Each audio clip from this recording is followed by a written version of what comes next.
Yeah. So we can do it up here. Do you want to do like an informal? Everybody's like informally seated over there. Oh, hi guys. No, it's okay. No, so Leash, do you want to come up? I mean, maybe they want the comfy chair. Maybe you guys want the comfy chairs? Yeah. You want the No, comfortable yeah, chair? yeah. Sit in the comfortable chairs. Sit over. Yeah, we'll do a circle. We're gonna do a circle, guys. I know. We are taking some questions from a virtual space too. So we want to make sure that it's inclusive to those who are online. Hi. This is like a wonderful treat to run into everybody that you know and love. So we just thought we'd have like an informal session on HIV cure. There's been a number of presentations that have come out, a number of sessions that have complicated data, and there's been a new case of HIV cure that was announced, the City of Hope. So we wanted to just invite some experts here today, and we have Dr. Jenna Dare from Fred Hutch. We have, yeah, they're going to clap for everybody. We have Dr. Gabriela Turk from the University of Buenos Aires. And we have Dr. Lishan Dolvu from Weill Cornell. And so, I mean, I'm sure everybody had some questions, but I thought I would just sort of kick it off with some initial questions to each one, and then we'll kind of open it up and, keep it casual. So the first thing, Dr. Turk has, some of you may know, she has published about a case of long-term control, elite control, super elite control. I call it spontaneous cure, and we can maybe get into that with the Esperanza patient. So I just wanted to open up as a question. Maybe you could go over a couple of the stats about the Esperanza patient for some who may not know in the room what that is, who that is in that case. Okay, so yeah, the Esperanza patient is a person living with HIV, and she was diagnosed in 2013 now. And maybe Natalia would be the most appropriate person to talk about her, because she is the physician in charge of the person. And yeah, I'm the basic researcher, and she's the care provider. And we got to know her in 2016, I think, because from 2013 to 2016, she received her first HIV test by 2013, but from that moment on, since her Western blot is indeterminate, or not indeterminate, but has only 3 bands, and she consistently shows 3 bands in the Western blot, it's like she was getting a proper answer about whether she was really infected or not. So in 2016, she got to know Natalia, and Natalia from that moment on is the physician in charge. Natalia had to tell her that she was really a person living with the virus, which was already a shock for her, because she held some I hope that it was like a bad result in the test, not a real one. But from that moment on, Natalia explained her that she was like an elite controller, but we knew that she was even more special. So we started doing a lot of assays in the lab. She donated blood several times. She donated placenta for our studies. Also, she did the leukapheresis results. And what makes her so special, to make a very long story short, is that only a few viral genomes were found in her cells after analyzing a huge amount of cells. And also all those copies are defective, which is much likely the case of the San Francisco patient as well. So that's what makes her so special. Great. And just before we move on, so I said that I think I call her spontaneous cure. Yeah. And I'm wondering if maybe you could talk a little bit about the difference between being like an extreme controller versus somebody who may have spontaneously cured. Okay, that depends on how we define cure. So if we define cure as the fact that we didn't find any intact copy of the virus in her cells, okay, that would be like a cure. But to be completely sure, 100% sure that whether she's cured, we should like analyze all the cells in her body. So that's why we say that the logic of scientific discovery does not allow us to state firmly that she's cured, but I think she's very close, at least. Thank you. So I'm gonna ask a question to Dr. Adair now, since we heard this new case, the City of Hope, is a stem cell transplant. We know that that's not a strategy being pursued, but as somebody who is thinking a lot about gene editing as a strategy, can you tell us a little bit about how that might help us get to a City of Hope participant? Thank you. And thanks to the folks who just sat down and joined us. I always start with an acknowledgement to the indigenous people who had to give up their land for us to be here. I think it's an important thing to do. So I'm sitting here because of 40 years of research by millions of other amazing people. The idea of a cure has been on a lot of folks' minds, and there are actually more than 5. We don't even know how many there are. How each of them got there is very different. Some of them were resistant in the first place. We know they've been exposed, but they just never show signs of infection. Some of them are natural, spontaneous controllers. They get infected, we see viral load, we see T cells come down, but then without medication or intervention, they bring their viral loads down and their T cells back up. We call those elite controllers or extreme controllers or spontaneous cures.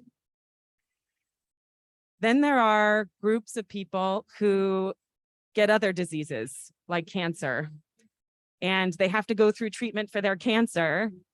And after the end of the treatment for their cancer, they are no longer HIV infected. They don't have viral loads and they have normal T cells, but they're not taking their antiretroviral drugs anymore. And there are now also people who are part of clinical research studies that we heard about at this meeting. I think I just heard about 2 yesterday. That received really early detection of their HIV infection. And so they got on medication super, super early. And then they decided to participate in a clinical trial for antibody treatment. And what they found was that a few of those patients, a very small number, but some of them were able to come off of their antiretroviral therapy and don't have virus and have normal T cell counts. So we're interested in studying all of these and understanding why in each case, and the answer is different as to why in each case. In resistant people, they're born with a change in their DNA that makes their cells resistant to letting HIV in. In the people who spontaneously control, they have a couple of different things that make them resistant to a long-term infection or help them control their infection. One of those is that their T cells, the cells that would normally be infected with HIV, they actually have a super strong response to the infection, which is what they're supposed to do. When you get infected with a virus, your T cells are supposed to say, you're not supposed to be here, and they're supposed to kick it out. HIV has been very clever in preventing T cells from doing that, but in a few people, their T cells are more clever. But also in those elite controllers, many people know that part of the reason HIV is not curable in so many people is that even on antiretroviral drugs, we still have cells hiding in little spots in our body that contain HIV. And if we take away the antiretroviral drugs, those cells will start making new virus particles. Another feature of the elite controllers is that their body has somehow found a way to damage that HIV so that even if they take antiretroviral drugs away, you can't get functioning viral particles that can start a new infection. And then in the other patients, so in the patients with cancer, the treatment they had to receive, these were all patients who had cancer in their blood. So the cancer is circulating throughout their body. To treat their cancer, they needed a bone marrow transplant. So they needed blood from a healthy person to replace their cancerous blood. And the doctors who performed those procedures said, well, we need someone who matches you. And they found a match who also happened to be someone who was born with that resistance mutation, that change in their DNA. So they replaced the blood of the person living with HIV with the blood of a resistant person. Now, this was important because in the people who are resistant, every cell in their body is resistant to infection, not just their blood. What's unique about these patients, like the City of Hope patient, the Dusseldorf, the New York, the Berlin and the London patient, is that only their blood is resistant. And they are also cured. That was an important step in that procedure. Now, in the patients who got early detection and early intervention, and then were enrolled in the antibody treatment, it's also an immune cell response. It turns out we think that in that early part of infection, when HIV first starts to take off, it's actually in most people damaging the T cells so that they can't make a normal response to virus infection. And that's maintained forever, which is why the HIV comes back if they come off their drugs. What the broadly neutralizing antibodies and the early detection do is they kind of preserve that capability of those cells to respond to an HIV infection so that when they come off, they can still have a normal immune response or a hyper accentuated immune response against HIV. So these are all one-offs. Again, there are more than 5. We don't know how many there are in total, but studying all these, we think about, is there a way for us to manufacture those same approaches for everyone else living with HIV who was not lucky enough? There actually can be. Gene therapy and genetic and cellular therapy are one way we can do that. When we understand the biology of those processes, we can generate those therapies. We now know you only need to get it into blood cells and it can be very effective.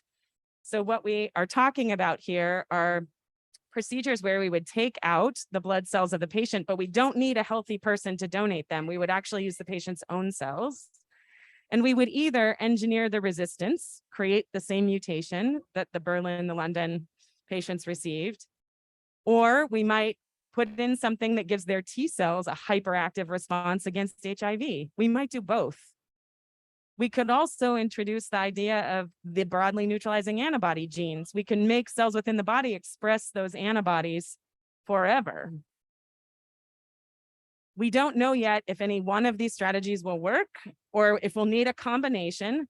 But right now, since 1994, more than 36 clinical trials registered for some kind of gene therapy to treat HIV are happening, most in the United States.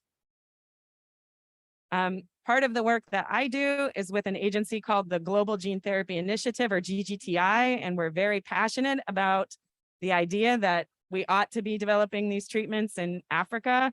Africans ought to be developing them for African patients because they represent the global standard case. But that is how we think that we'll make a therapy that will actually suit everyone. And the mission that we have to help science along and doing it in the right populations to get there. Great. Thank you so much. So before I just ask a question to Dr. Ndova, you did a great thing, Jen, and you took a step back and you talked about all the cures. And so I want to also make sure that we're all talking about the same thing when we say cure. I define cure by the absence of virus that can be harmful, meaning replication competent virus. So not the absence of all HIV, but just the HIV that can hurt or infect another cell. And the other thing I would say is control, which means that we know that HIV is there, even HIV that can potentially infect another cell, but the immune system is able to control it. So I'm going to use those two words, cure to mean the absence of harmful virus, and control, we know it's there, but the immune system can fight it before it establishes a large infection, before you can become virally detectable above 50 copies. So that's what I'm going to say. And in that, I'm going to turn it over to Dr. Ndova, who's doing something that's really innovative called block and lock, and is thinking a lot about block and lock, which is not about cure in the sense of removing all the harmful virus, but is actually about saying, we're going to make your body do what it's already doing now and keeping the virus in the reservoir. So I'd love to talk to you, Lish, if you could just explain what block and lock is and how you're working on that. I know. Thank you, Jessica. And also, it's really nice to see all of you here. And I think we got Jennifer trying to go over the voice of the music. It may be a little hard, but I'll try to be musical. It's tough. But Jessica gave a really nice overview of cure. And as she mentioned, we've had the fortunate opportunity to find 5 cases that have been cured through either stem cell transplantation processes or naturally through an immune response that has allowed the virus to remain under control. So we do need to develop ways that we can eradicate the virus. And we're trying something a little bit unusual, as Jessica pointed out, which is to learn from viruses that already exist, that are in our genome. We call these endogenous retroviruses. And they naturally have become locked and archived in our body. And we want to understand how that happens.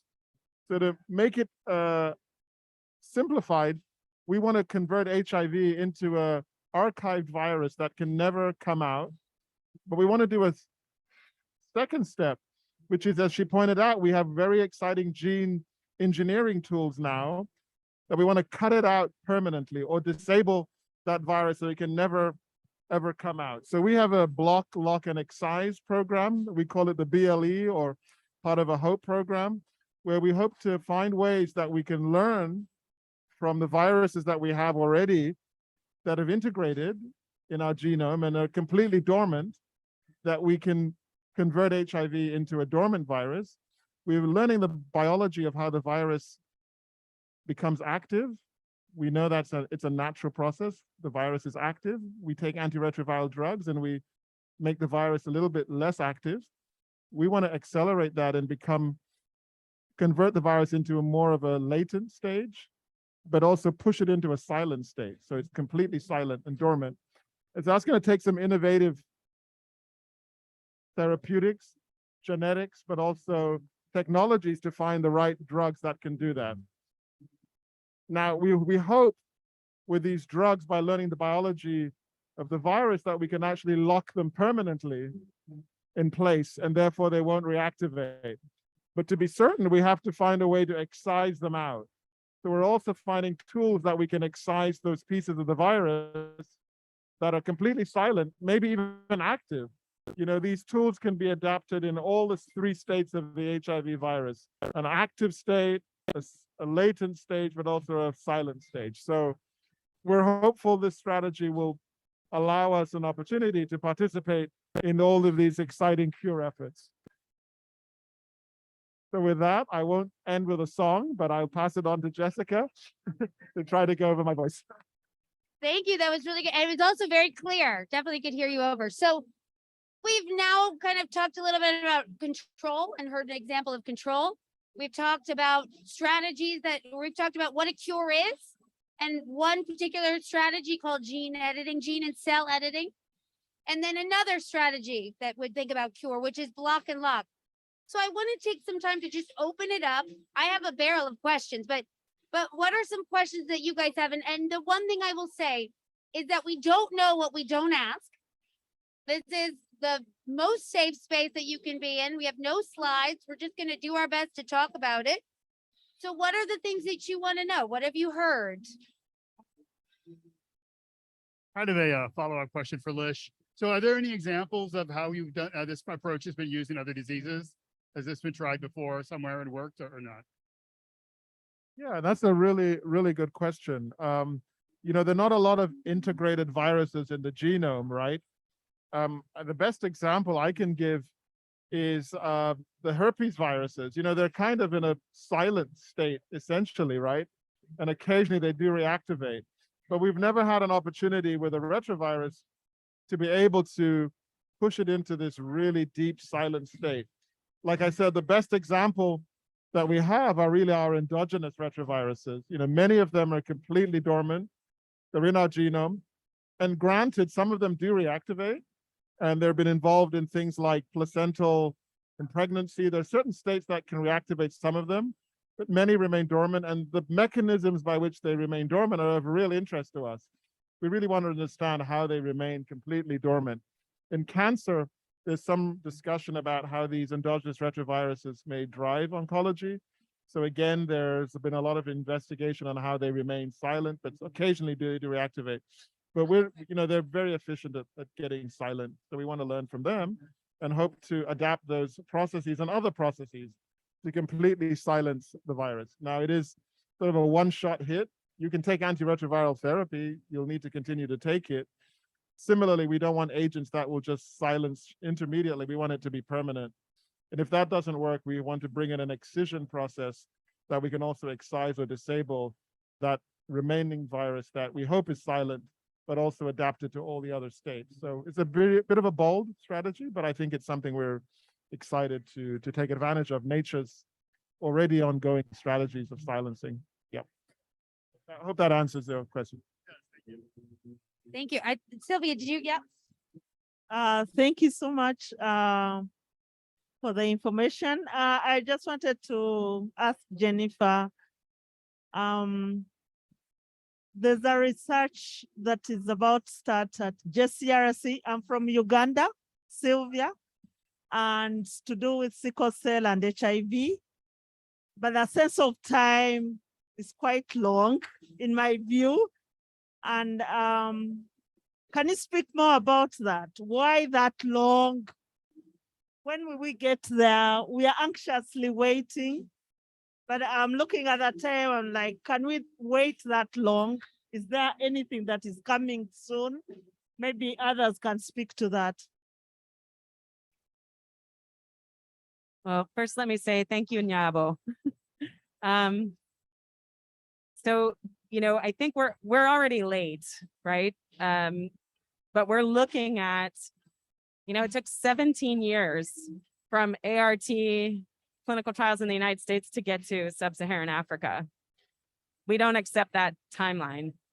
The first gene therapies, not for HIV, but for any disease, were approved in the US in 2017.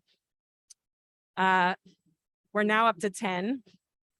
None of them for HIV or sickle cell disease, but the first sickle cell disease therapy is about to be approved in the US. She mentioned both sickle cell and HIV. Our initiative works on both because both are endemic in sub-Saharan Africa. One of them, sickle cell disease, is an inherited disease that people are born with.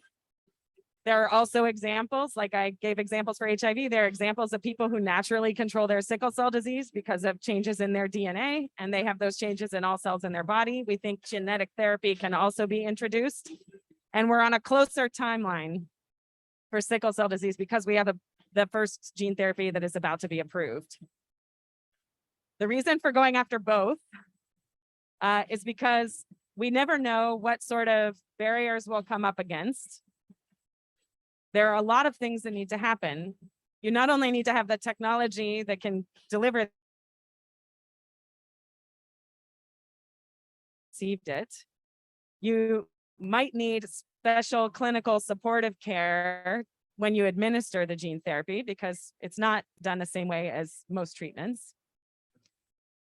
And we need a pathway for regulatory approval from the governing bodies, which means that you have to have a government policy in place to protect people from genetic therapies that would be untoward or not safe. So we're actually launching clinical trials in 2 different countries, India and Uganda, at the Joint Clinical Research Center. In India, they already have government policy and a regulatory pathway in place. They have a very high spending capacity and a low workforce cost. We're going to start the first gene therapy trial there. We're just waiting for the final approval, and it will be a T-cell based therapy for cancer that will be applicable to HIV. In Uganda, we have just gotten the first genetic engineering regulation policy in front of the parliament. We got the Ugandan World Health Organization to get approval from the Global World Health Organization to be the first test country case for implementation of genetic engineering regulatory governance infrastructure. So the World Health Organization has given a guideline for what they think needs to be in place for you to make sure that gene therapy is safe in your population. And they're looking for countries interested in joining that pipeline who don't yet have those policies. And they have joined us in ensuring that Uganda will be one of the first countries that implements those. And we're working with a number of local entities to try and make sure that we have the capacity in place to do gene therapy. The That part is about not just ensuring that we have the little vector, whatever we're going to use to deliver the gene therapy, but again, you also need to be able to test and monitor. We think about patients in Uganda, and JCRC is located in Kampala. Patients who are central in Kampala can get back and forth to the clinic, but patients outside of Kampala, it's not so easy. And so we can't really ask them to come every week and get their viral load monitored just to make sure the gene therapy is working when they're not on antiretroviral drugs. So one of the things we're working on is building a test to develop an HIV-based test that uses a prick of blood from your own finger and your own cell phone to measure the result. So there's a lot of things happening all at the same time. And in addition to all of that, we have to reach out to the community, because we could do all of this work and then say, okay, we have a gene therapy trial, and all of the patients who would be candidates would say, what is gene therapy? No, you're not doing that to me, right? So we have to have the community outreach and education already in place as well. Our goal is a gene therapy trial to be launched at the JCRC in 2024. We are on track to meet that goal, but I don't yet know what barriers we might face. We're certainly meeting that goal ahead of schedule in India, but a lot of things came together really quickly that we weren't necessarily anticipating would happen. We have a lot more to do in Uganda, but we think we can get there quickly. And we've already lined up additional sickle cell centers and HIV centers around sub-Saharan Africa that we would administer the therapy to if we're successful in launching the trial at JCRC. That's the goal. Great. So just to say, I'm gonna get you, Michael. I just want to, for those walking by, we are talking about HIV cure. And HIV cure research is a chance to ask questions. And I'm gonna hand it over to you, Michael. Thank you. I wanted to talk about post-treatment control. When Jessica was talking about the difference between eradicating or getting rid of the virus, the negative virus, the virus that's harmful, versus controlling it. I find that we don't focus a lot on this post-treatment control idea, and yet we already have people doing it with just antiretroviral therapy. In fact, the ACTG has showed that in a lot of their studies, there are people who just take antiretrovirals for a few years if they start them early enough, and they come off with them and they're controlling the virus. They don't need to go back on antiretrovirals. And I think it's something that we don't talk about as a community, especially a community of people living with HIV, because I don't know why. It seems like that's going to be something that is going to affect a lot more people, and it would bring that cure that seems to be so far away that much closer.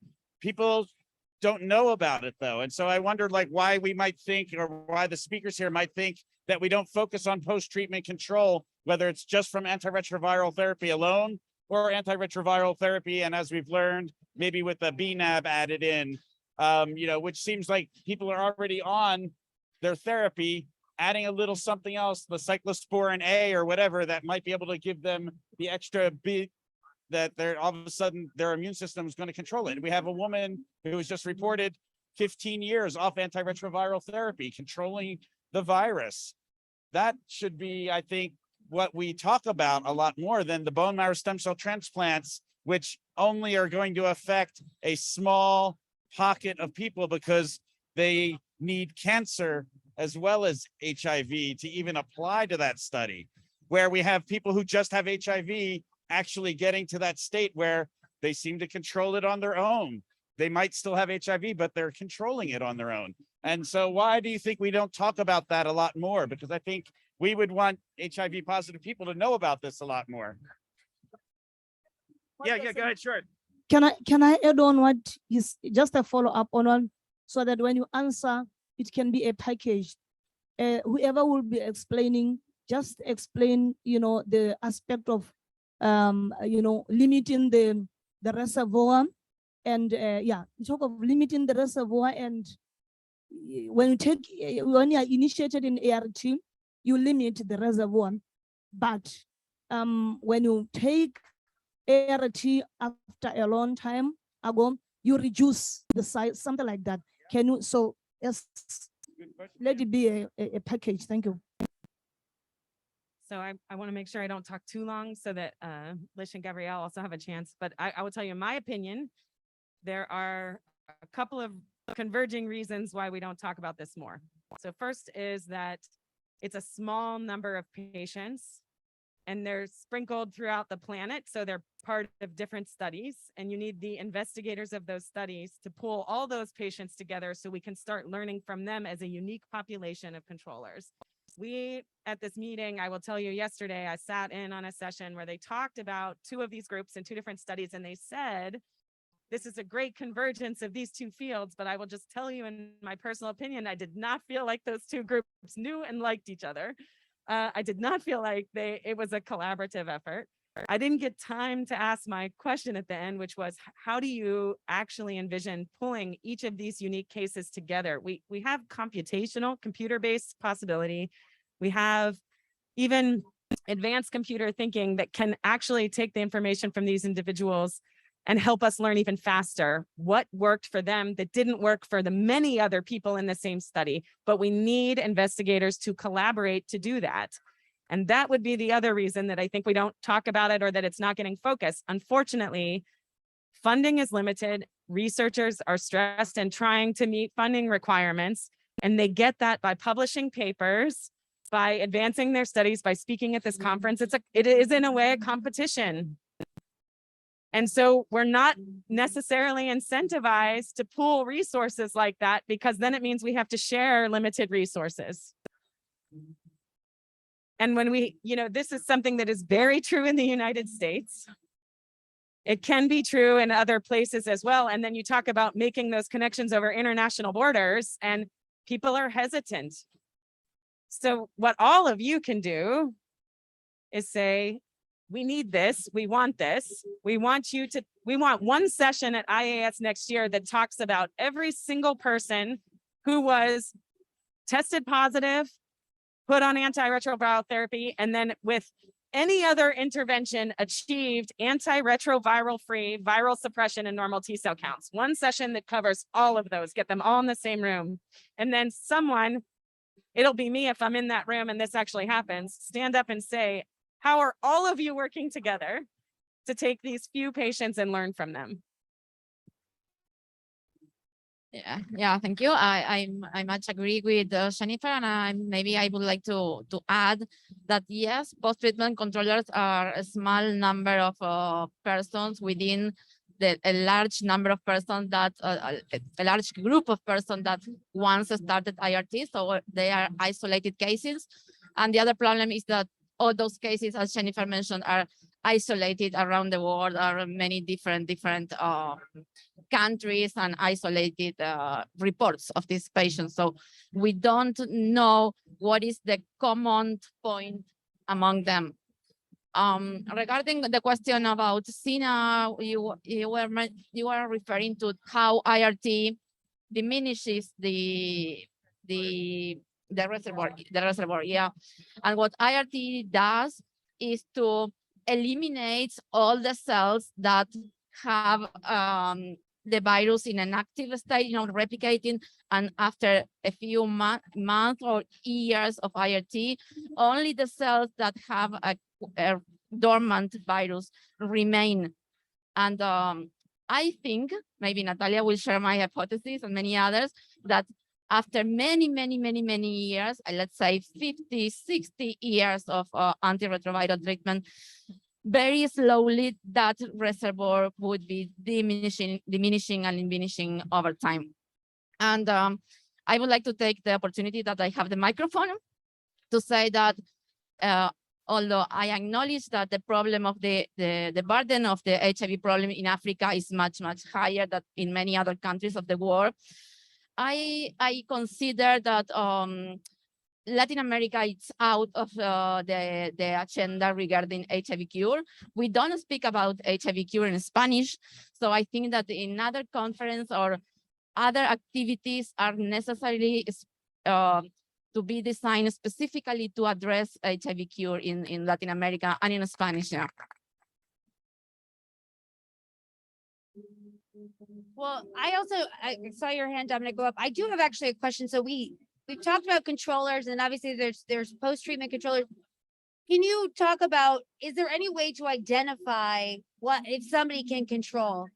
and especially somebody who's been on therapy for a long time, and those who are at the conference, Matthias Lichterfeld presented data that after a long time, people have been on therapy for 25 years, their cells look a lot closer to elite controllers than they do people who've maybe just started therapy. So I'm wondering if there's a marker or something that we can see to identify if somebody is able to control off therapy. I'm gonna. Oh, okay. So my question is actually very much related to Jessica's, because so a few months ago, we supported some workshops in Uganda, and we had a group of young people learning about cure. And there were a number of young people who had been perinatally infected and had been on treatment their whole lives. And when we talked about elite controllers, they got really, really excited. They associated like a superhero, you know, like there are people out there like Superman, Superwoman who could control it by themselves. And they asked the same question: could I be an elite controller? And asked the question, is there a way to identify?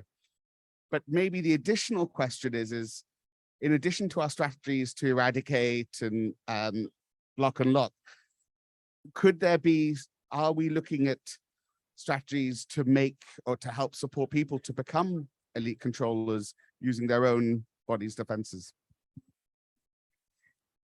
Yeah, no, I think that's a fantastic question, and it really builds on your original question, which is, post-treatment controllers. How can we first of all identify them?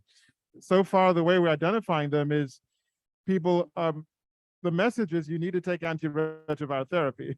So you won't find them in suppressed people taking antiretroviral therapy. So the question becomes, should we stop antiretroviral therapy in the setting of cure trials? Is how we normally identify controllers, unless individuals have not elected to start taking antiretroviral therapy, and then they naturally control. And that's really how throughout this field we've been identifying controllers. So I think that's one issue. And I think Gabriela pointed out the challenge we have is we've spent so much effort in ensuring people remain on antiretroviral therapy. The rare times when we ask people to stop is usually in cure trials. And that's when we do identify people controlling, whether they controlled because of the therapy or whether they naturally controlled because they had the right genotype is a challenge. Mandating art, stopping art, we tried that in the early days and we had a lot of resistance, right? So that's always something we worry about. We've obviously have much better antiretroviral drugs now, so we're not as concerned when we do treatment interruptions because we get people back on art quickly. But I guess the fundamental question is, what is that biomarker of somebody who may eventually control if you stop antiretroviral therapy? And I think that is a fantastic idea to have a conference centered around that, bringing all the people who have controlled, they're elite controllers. We know half of them are just genetically able to control, half don't. We don't know why. They've been studied extensively, and we continue to see post-treatment controllers who either accidentally identified or because they've been part of trials. So there's a number of really intersecting questions. And how do we bring them up? But how do we take advantage in a collaborative way? As you said, it's always challenging to get everyone together to find what is common among them that we can use to look for people without having them stop art. And then, as you said, could we promote that therapeutically? We don't know. I think a lock and block approach is a strategy which could be done. We haven't looked at it from that perspective, but certainly it's in infancy. But I think we're asking the same question in multiple different ways. So very exciting and something to think about. So related to this, the ACTG was able to find people through their CHAMP study. They found a lot of post-treatment controllers. And so they had criteria that they used to identify that, because that was a retrospective looking back into the many different trials. Couldn't we be looking at those features there as a way of, that's how the ACTG, because I know in Seattle, what we did, since we had a whole group of we have a lot of people who were treated early on through a primary infection, we kind of used the same ACTG criteria, and we found a post-treatment controller in Seattle without having to take someone off of the medicine. We used those criteria. So I think we have criteria already that could help us around the world gather more people like this to be able to have a larger cohort.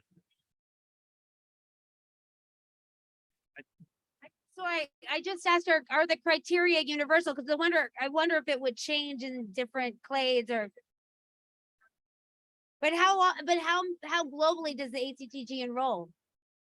How globally does the ACTG enroll? Because I wonder if the criteria would be the same. No, I know. I guess my question, and this is speaking offline about this, my question would be what is the percentage of non-US participants in it? Yeah. I don't remember. I mean, like, I do know that they enrolled in Uganda, but I just don't know the percentage of US versus non-US participants. Yeah. Oh, yeah. So I would say too, there are two things that need to happen. First of all, you need funding for this, whether it's in a meeting or something else. We need people funded in each location to pull this information out. And then there are some great resources, but we don't know how applicable they're going to be in other nations. And so we need a group that's going to look at that and say, and it needs to be an international group that's funded to say, here's how it looks in Latin America. Here's how it looks in Africa. Here's how it looks in Southeast Asia. Here's how it is in Australia. Here's how it is in Europe, et cetera, et cetera. And then we need to decide what is the globally universal unifying criteria that we could use to identify individuals in each of those spaces to pull together for a comprehensive study of who are controllers. I think Lish made a great point. We talk about the only way to know if there is a cure is for someone to stop taking their antiretroviral drugs. That is a big ask. So we have to be really thoughtful about how we do it. There have been some hints about what markers might be used, but there's nothing that's magic clear cut yet. We're seeing trends in different spaces, things that their T cells might look like, certain molecules that are elevated, but not every patient who meets those criteria is a controller, but definitely controllers are fitting that profile. But again, those are few studies in very concentrated populations. And until we look at the global picture, we're not really going to know. But we have to advocate for that. And on that point, I just want to touch on the other piece of this. One of the things we don't talk about in cure research is what that means to a person who identifies as part of the person living with HIV community. Because to cure them means they are no longer a person living with HIV. We have a system of social and community supports that's very integral to their security and their survival. And we have to think about how we're going to continue to support those things when they lose that part of their identity. Yeah, thanks for. Oh, okay, sorry about that. Well, I just tying directly into that because thank you for bringing that up because we all know what happened to Timothy Ray Brown when he tested positive. Suddenly he had no place to live, had no benefits, and when he moved to Palm Springs, we really had to fight to get the Desert AIDS Project to provide those services, and we're going to need to do that across the board. So I think this is a great place for socio-behavioral research. So we talk to the people. We've got a handful now. Find out what their issues are, both, what they need to live, what their psychosocial issues are, what their challenges are, because that's a big part of your identity. And also how to deal with the media. This just came up, in some threads that we were having today about how to deal with the sudden fame and the media and how they get things wrong and people to deal with that. So I think there's a lot we need to do to kind of circle the wagons and support these people in a number of different ways. And we need a cohort study. We need to create a cohort of these people and not only study their blood and their tissues and everything, but study what's happening to them, up here and in their lives so we can best support them. Because otherwise people are going to want, if something bad happens to these people, or if it looks like it's really horrible, people are going to think twice before signing up for these trials. And we need that for larger trials to move things forward. So I want to let Bridget ask her. Actually, I think yours probably has to do with he saying, so you can go first and then I'll go because mine is a different topic. Okay, thank you, Bridget.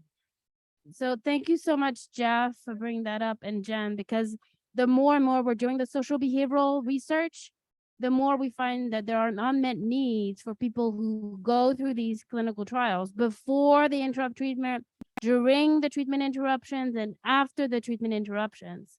And there are going to be multiple outcomes, like there are going to be people who are cured, like the Berlin patient, the London patient, the City of Hope patient, who are going to have different needs than the people who are post-intervention controllers, who might be in that uncertainty, who might still be blipping and have, may still need partner protection support and counseling, and people who are going to be back on ART. Even people back on ART still have psychosocial needs 6 months after the treatment interruption. So actually what we're finding is we're going to need some sort of psychosocial infrastructure to support people who undergo these clinical trials. And the needs for people in the US are going to be very different than the needs for people in Africa. Like young girls participating in treatment interruptions in Durban, South Africa, are going to need something very different than older men in Palm Springs or San Francisco. So I think we have to be very forward looking for the infrastructure of cure-related research, not just on the biomedical front, but also the community and the psychosocial. We already have that infrastructure in sickle cell. So NHLBI, they've already figured this out for sickle cell patients, people with sickle cell. So definitely, thank you so much for bringing that up. I just want to say that I've learned more sitting here in this short time than I have this entire conference. The way that the three of you have been able to explain what it is that you do, as opposed to just giving data from what you do, makes an incredible difference. And I think that this type of conversation is important for the community, because as a dual role, as a nurse and as a person living with HIV, what I absorb as a nurse is very different than what I absorb as a person living with HIV. And so I just wish there were more of this at the conferences so that lay people can get the same kind of absorption of information. That's number one. So thank you for that. My other question is actually pretty simple. I think I heard somewhere that women tend to be more of elite controllers than men, and I'm just curious if that's true and why that may be. Yeah. So I actually had a follow-up question you can answer both, which is just that I know that the Esperanza patient is also of childbearing age. And I was wondering if after having children, if the rise in hormone levels impacted the viral reservoir or any reactivation. So two things. Yeah. Let me order my idea.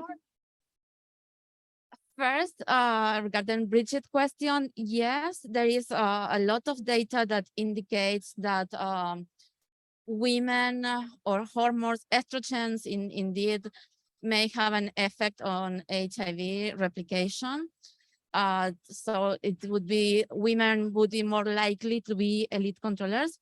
But I think, as far as I know, I think there is in numbers of people, I think there is no difference. If we take the group of elite controllers in a country or in a world, I don't think there is a difference of ratio between women and men, but I'm not completely sure. But yes, in vitro, there is some data that indicates that reactivation, viral replication might be different because of female hormones. But in the real world, in the population level, I don't think that this observation translates in a difference between a ratio between women and women. Anybody else have a different? Yeah, women have a lower viral set point, but also I think we do have to be mindful that women are not adequately represented in much of the research that we do. So we don't yet know if the numbers don't match because they literally don't match, or if it's just because of underrepresentation of women in the study. Then that's completely true. Then we have the fact that the San Francisco patient, the Esperanza patient are both females, but it's just two cases. So it is not representative of what may happen in the real world. And the other question was, Jennifer, yeah. The fluctuation. I know she's had 2 children and stuff, like what happens sort of after that? Yeah, we consider that the pregnancy and all the hormone changes that occur during pregnancy didn't impact her status. Indeed, we performed the leukapheresis procedure between the first pregnancy and the second pregnancy. It was like short after her first delivery. And in the most of these those cells, that were a huge amount of cells that we studied it at that moment. All the viruses were defective exactly at those viruses that were found before her pregnancy. So yeah, we didn't see a difference at that time. You can see, no, she wants to say it. But we were concerned about that something can happen, and that's why we also start antiretroviral therapy this time in the last trimester, because if something happened, if the reservoir is reactivated, we think, and also I want to say that we are really concerned about saying that a spontaneous cure, and we haven't studied all the cells from the Berlin patient or the London patient, but we are more sure to say that they were cured than someone who was spontaneous. But that's something that we also are always say, no, we think that she might be cured, but we were concerned about the hormone change. We see that she maybe because of the changes in the immune system, she decreased the CD4 count during pregnancy, but then she recovered. But it's something that is reported during pregnancy. I don't know what, but you asked. And this is going to stir the pot. And so you absolutely can refuse to answer to protect her confidentiality. But the Well Project, who I work for, does a lot of work in breastfeeding. And so I'm curious, because she is an elite controller and because all you found was destructive virus, if she chose to breastfeed and what that looks like. Because like I've been hearing a lot about, part of the reason that they don't recommend it is because there's provirus or destructive virus in the breast milk. And so because we're on the subject, I thought I'd ask. We have been talking a lot about that with her. She's not breastfeeding, but we are studying her milk because we think that we should give an answer. It's something that is nobody has the answer, especially in developed country and in places where children need to be fed. They also take breast milk, but it was really hard to decide this. But we did it with her. Yes, we did it with her because we have concerns, and also there is a father who also has an opinion about this. So this time we helped her with the with the sampling of the breast milk.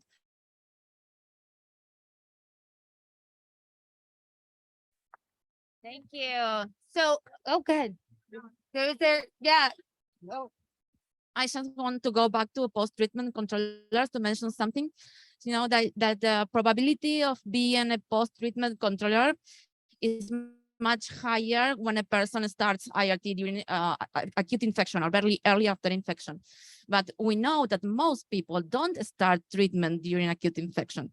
So at least in my country, like 30% of the people got their HIV diagnosis very late, even with AIDS-related events. So we still need to focus a lot on prevention, diagnosis, and I know that there is something that is obvious to say, but in some places we still need to put a lot of effort in prevention, treatment, and monitoring of infection, also in cure as well. And in our case, in the case of Esperanza patient, it was like it went into the media, and it was very noisy in the media, the case, especially because it was from Argentina. So in our country, it was like a very big issue. We were like 1 week or 2 weeks talking all the time with the media, but we considered it was very stressing for us.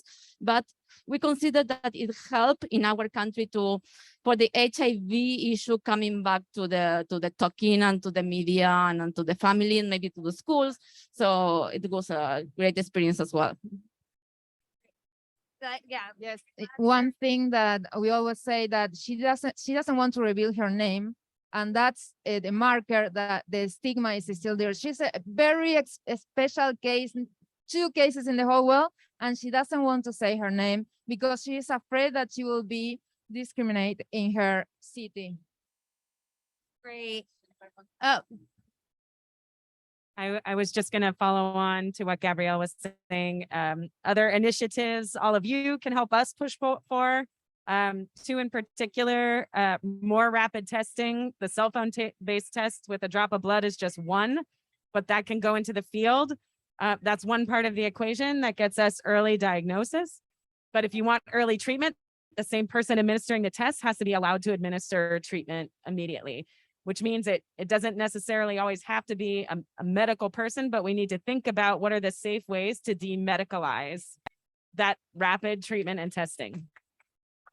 I think that is a perfect note to end. And I just want to thank, really, I mean, we have so many experts in the space today, but I want to thank Dr. Turk, Dr. Adair, Dr. Ndolvu, and Dr. Laufer. Was that how you?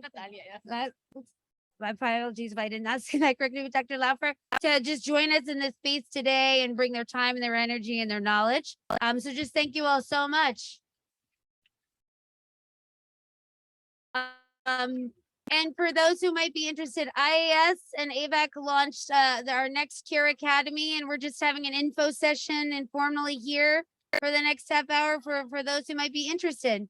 But if not, thank you guys so much for your time today. This was a really great session.